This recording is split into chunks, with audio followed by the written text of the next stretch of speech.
You know that feeling, right? When you're studying English grammar and you come across a sentence that just feels off.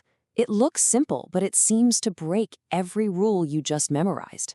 Well, you're not crazy. Today, we are going to solve that grammar puzzle for good. All right, take a look at this sentence. She is in the room.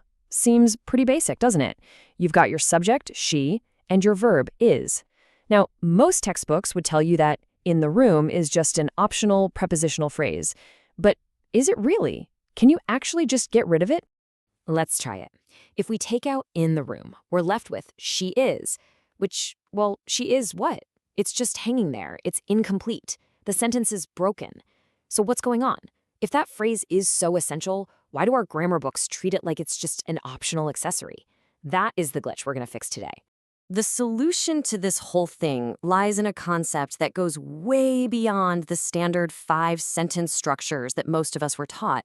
This is the key that unlocks this entire mystery, and honestly, it's probably going to change how you look at sentences from now on.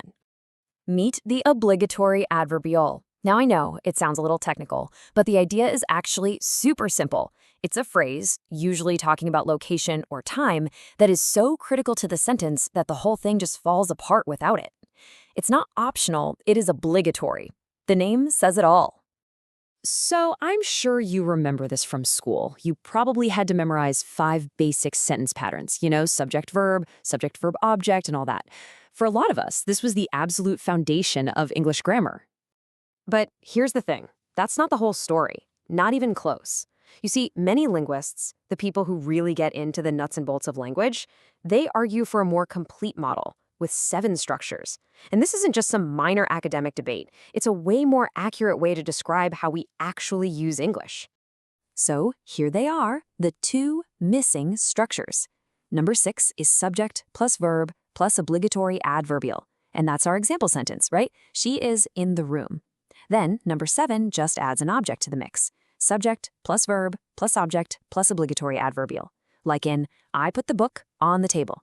You can't just say, I put the book. The sentence demands to know where. Now, you might be thinking, hold on, why don't we just call in the room a complement? And that is a fantastic question. The answer gets right to the heart of this entire concept. The difference between a complement and an obligatory adverbial is all about the relationship it has with the subject. Here's an easy way to remember it. The word complement comes from the word complete, and that's its job. It completes our understanding of what the subject is. It helps to find its identity or its state. And this right here is the key difference. With a complement like cool, the sentence is basically saying she equals cool. It describes what she is. But within the room, you're definitely not saying she equals the room. That's just weird. You're simply describing where she is. One's an equal sign, the other isn't. It's a fundamentally different relationship.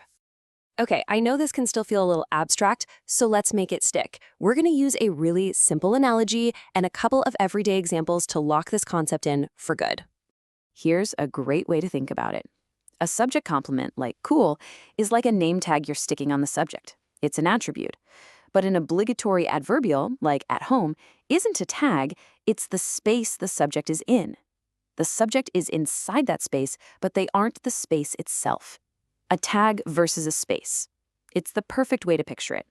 Let's look at a real-world example you probably use all the time. I am on my way. Think about it. Can you just say, I am? Nope. The person on the other end would say, you are what? That phrase, on my way, is essential information. It describes your location and your progress. It's a classic obligatory adverbial. Or what about this one? I put it on the table. The verb put is kind of needy. It requires 2 things. What did you put? It. And where did you put it? On the table. That last part isn't just an optional detail, it completes the entire action of the verb. It's absolutely essential. So once we start to recognize these missing structures, we get a much clearer perspective on how English grammar actually works. So let's wrap this up with the final takeaway. So it all boils down to these 3 simple steps. First, some phrases are absolutely essential, even if they look like they're just optional modifiers. Second, we have a name for them, obligatory adverbials. And third, the real difference is the relationship. A complement equals the subject, but an adverbial just tells you where the subject is. And that leaves us with this final thought. A phrase can be essential not because it is the subject, but because it completes the sentence. It's really time we escape that old five-structure prison and see English in a new light. The old model is a good start for sure, but it isn't the whole map. And understanding this gives you a much more flexible and a much more powerful way to see the English language.